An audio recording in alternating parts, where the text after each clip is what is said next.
आज Doubtnut app download करें। Doubtnut पर अपने सभी गणित, रसायन विज्ञान, भौतिक विज्ञान और जीव विज्ञान के डाउट्स का करो सफाया। बस प्रश्न की फोटो खींचो, एक ही प्रश्न को क्रॉप करो और तुरंत वीडियो सोल्यूशन पाओ। अभी डाउनलोड करें। कण की एक समान वृत्तीय गति में क्या होता है, यह विकल्प में से हमको देखकर बताना है। विकल्प पहला कह रहा है कि वेग नियत किंतु त्वरण परिवर्ती है। दूसरा वेग परिवर्ती किंतु त्वरण नियत है। तीसरा बोल रहा है चाल तथा त्वरण दोनों नियत है। और चौथा बोल रहा है चाल नियत किंतु त्वरण परिवर्ती है। तो दोस्तों हम मान लेते हैं कि कोई वृत्ताकार मार्ग ले रहे हैं। हम ये वृत्ताकार मार्ग कुछ इस तरीके से ले लेते हैं। इसका केंद्र बिंदु कोई मान लेते हैं ये, और यहाँ पर कोई पिंड जो है वह वृत्तीय गति कर रहा है। ठीक है, इसकी त्रिज्या हम मान लेते हैं r है, और वृत्तीय गति कुछ इस दिशा पर या किसी भी दिशा पर हम ले सकते हैं। घड़ी की दिशा या घड़ी की दिशा की विपरीत दिशा पर ये वृत्तीय मार्ग में गति कर रहा है। तो इसका अगर तुरंत वाला वेग देखे तो वेग मान लेते हैं अभी इस दिशा पर है। ठीक है, वेग क्या होता है, हमेशा सामने की ओर होता है, इस दिशा पर है। अब इस क्षण पर आएगा तो वेग किस दिशा पर रहेगा, इस दिशा पर। मतलब वृत्त की स्पर्श जा के दिशा को अगर हम ले जाए तो वही जो है वेग की दिशा होगी। ठीक है, तो वेग की दिशा क्या देख रहे हैं, हमेशा परिवर्तित हो रही है। और वेग कैसी राशि है, वेग जो है वह सदिश राशि है। ठीक है, यहाँ पर सिर्फ परिमाण नहीं लेते, दिशा भी लेते हैं। तो चूंकि दिशा यहाँ पर परिवर्तित हो रही है वेग की, हमेशा जो स्पर्श जा है वहां पर जो है वेग की दिशा है। इस तरीके से परिवर्तित होने के कारण वेग जो है वह नियत रहेगा क्या, वेग नियत नहीं रहेगा। ठीक है, वेग नियत नहीं रहता क्योंकि यहाँ पर दिशा सदैव परिवर्तित हो रही है। वेग का परिमाण नियत रहता है ऐसा हम कह सकते हैं, लेकिन वेग नियत नहीं है। अब बात करें त्वरण की, तो यहाँ पर एक समान चाल से गति कर रहा है वृत्तीय गति में, मतलब समान वृत्तीय गति में, तो चाल यहाँ पर एक समान है। ठीक, यहाँ पर एक समान चाल वाला जो है चाल नियत, यह सही विकल्प हो सकता है। ठीक है, अभी भी हमने पूरा तरीके से बनाया नहीं है। तो आगे क्या देख रहे हैं, चाल नियत है किंतु तब भी त्वरण लग रहा है। तो त्वरण किस ओर लगता है, हमेशा हम जानते हैं वृत्तीय गति में अंदर की तरफ एक त्वरण लगता है। और अंदर की तरफ त्वरण का मान क्या होता है, v²2/r, जिसको हम कहते हैं अभिकेंद्रीय त्वरण, केंद्र की ओर लगने वाला त्वरण।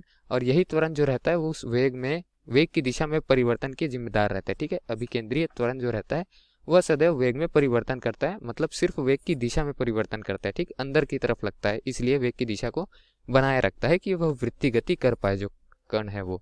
ठीक, तो इस तरीके से हम क्या देख रहे हैं, जो केंद्रीय त्वरण है सदैव केंद्र की ओर लग रहा है। तो क्या यह नियत है, क्योंकि यह तो हमेशा केंद्र की ओर लग रहा है, मतलब दिशा इसकी हमेशा समान होगी। जी नहीं, इसकी दिशा भी परिवर्तित हो रही है क्योंकि ये हमेशा केंद्र की ओर है, लेकिन कण जो है वो अलग अलग दिशा पर है। ठीक, तो कण इस जगह पर आएगा तो ये केंद्र की ओर की दिशा इस तरफ हो जाएगी, कण इस जगह पर आएगा तो जो त्वरण है वो इस तरफ हो जाएगी। मतलब हमेशा वेग के लंबवत है और वेग की दिशा हमेशा परिवर्तित हो रही है, तो त्वरण की भी दिशा जो कि वेग के हमेशा लंबवत है वो भी परिवर्तित हो रही है। तो इस तरीके से हम क्या लिख सकते हैं कि जो त्वरण है अभिकेंद्रीय त्वरण वो नियत है। क्या, त्वरण का परिमाण नियत है v²2/r, लेकिन त्वरण की दिशा नियत नहीं है, इसलिए त्वरण सदिश राशि होते हुए त्वरण नियत नहीं है, ये हम कह सकते हैं। अब विकल्प की ओर चल पड़ते हैं। विकल्प ने क्या कहा है, वेग नियत किंतु त्वरण परिवर्ती है। त्वरण परिवर्ती वाली बात तो सही है, लेकिन वेग नियत वाली बात गलत है, तो ये विकल्प गलत है। दूसरा विकल्प बोल रहा है कि वेग परिवर्ती है, तो ये सही है, किंतु त्वरण नियत है, इसलिए ये विकल्प भी गलत हो जा रहा है। आगे की विकल्प में चलते हैं, चाल तथा त्वरण दोनों नियत है।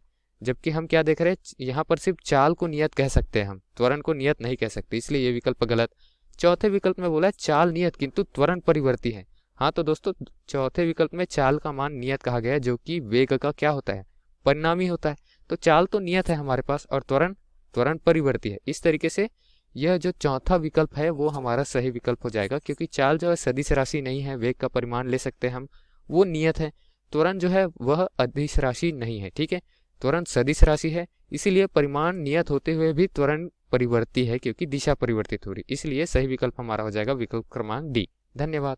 कक्षा 6 से 12वीं से लेकर नीट, IIT, JEE वो एडवांस के लेवल तक 1 करोड़ से ज्यादा छात्रों का भरोसा। आज ही डाउनलोड करें डाउटनेट ऐप या व्हाट्सएप करें अपने सारे डाउट्स 8400 400 400 पर।